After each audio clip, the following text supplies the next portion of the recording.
Coming to the line here to begin their next drive, the Seahawks offense. And they have to try and move past that pick six because now they're dealing with a fourth-quarter deficit. And they need this drive to end in points. Well, partner, I know this type of running back. I mean, this size, this intensity usually gets better as the game goes on. I just tell you from experience, the first few quarters, oh, you're eager. You come running up there, I'm going to tackle this guy. By the fourth quarter, you're coming up and thinking about it. And D-line wearing down fourth quarter. Yeah, that's not a guy they want to see consistently. And Pierce gets it again on second down. They got 2 of the 3 they needed there. Leaves them with third and just a yard. So they just need 1 yard here to pick up the first down. On third and short, they'll try and pick it up through the air. So nothing doing there. And it'll be fourth down.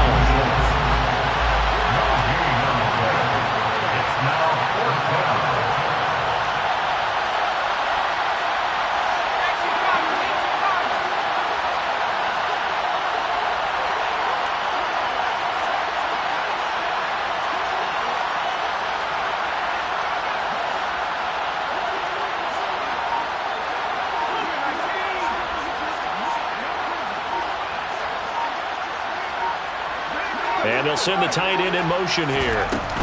They'll try and run for it. And they bring him to the ground just shy of midfield.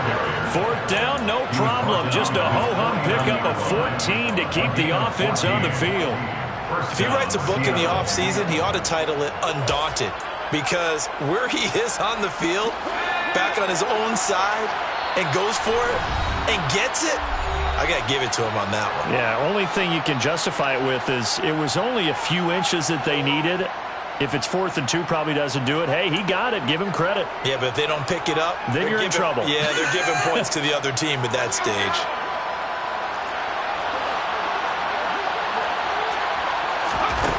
Back to throw now on first down. Crossing route catch made by Johnson. And they're going to get this down near the 35-yard line.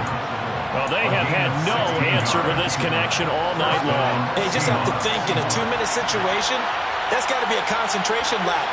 You know they're going to go back to him with the game that he's been having. He's back to throw. And this throw a bit late as he couldn't reach back for it.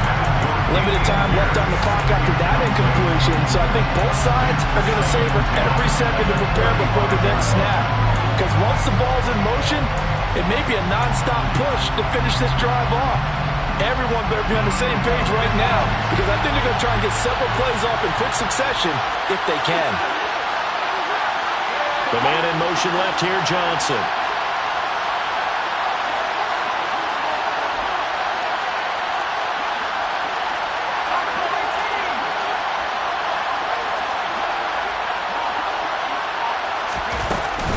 Pierce now up the middle. And some strong running there as he's down just shy of the 20 on the edge of the red zone. 110 yards rushing for him so far as his terrific season continues here. Ken, there's 3 timeouts left, right? Think you got to use one here, don't you? No doubt about it. I'd use one right here.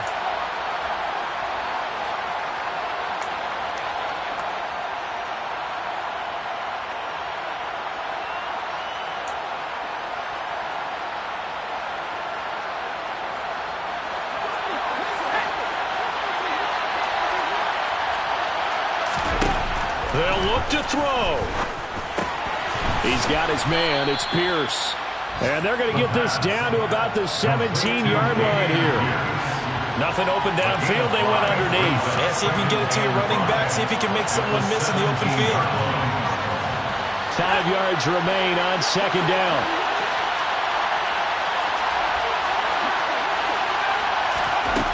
Back to throw. Finding Johnson on the out route. That's complete. Now the Seahawks going to use the first of their timeouts as they get it with just 19. One there. You just see the receiver try to run down the defender, meaning he goes right at him and really trying to move him a little bit towards the center of the field so he can put his foot in the ground and break to the out, to the sideline, and make a catch. Again, it's Johnson. And he's across for the touchdown, and it's likely the game winner here in the closing stages. Charles, that drive was perfect, methodical, executed so well, and they grabbed that lead with almost no time left for a last gasp from the other side. No way you could have drawn up a better final drive, because not only did they keep their eyes on the end zone, they made sure they bled the clock out as well and denied their opponent a chance to respond. That's just terrific situational football to end this one. The kickoff unit is out on the field, and they will send this one away.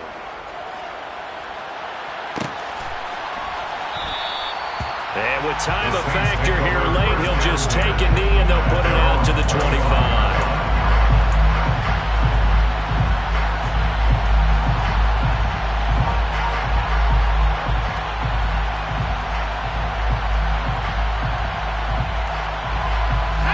The Saints offense on the field, ready to get their drive started. Charles, we know that this offense is aggressive. We saw that last drive. They went for it on fourth down, didn't get it. Then they give up the touchdown, so now you feel like they really need to respond here.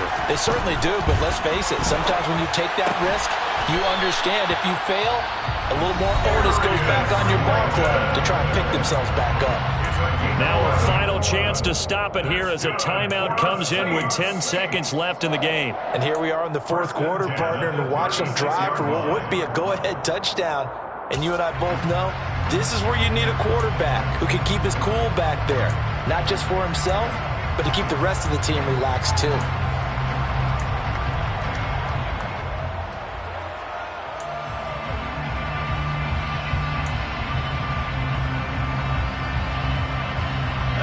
So from the 36 now, 1st and 10.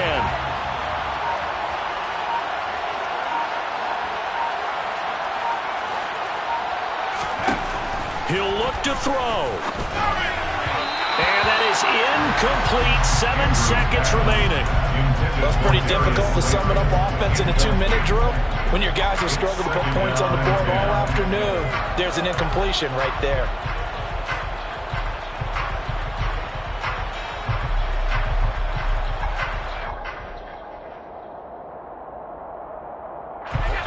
So now 2nd and 10 after the incompletion on 1st down.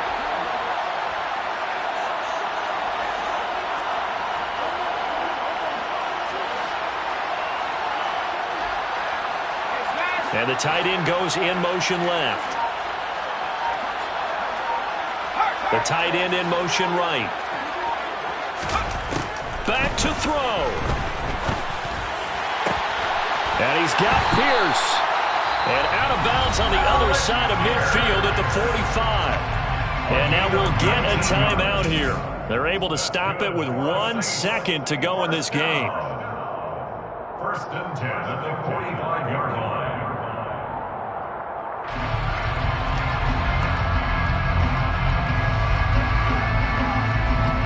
So now one of the biggest kicks of the night is forthcoming. Now the Seahawks call the 2nd of their 3 timeouts. And as the two teams talk it over on their respective sidelines, we take a break.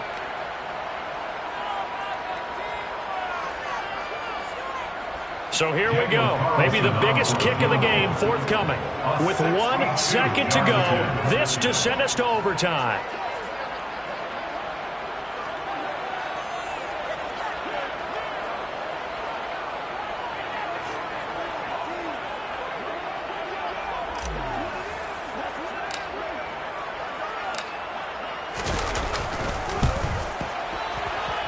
And this doesn't get there. It's no good. They had to go for it, but their final effort here is going to come up short. So the victory here for Seattle. And a little bit of a surprise, they lose the turnover battle, but wind up winning the ballgame. And this is very unusual because you know all teams stress winning the turnover battle as a key indicator to winning ball games. So when you get something that goes against the grain like the one we saw here, it's quite the oddity. Now, let's face it, they'll be very happy that they pulled this off, but they do know that in the future, they've got work on taking care of the football because this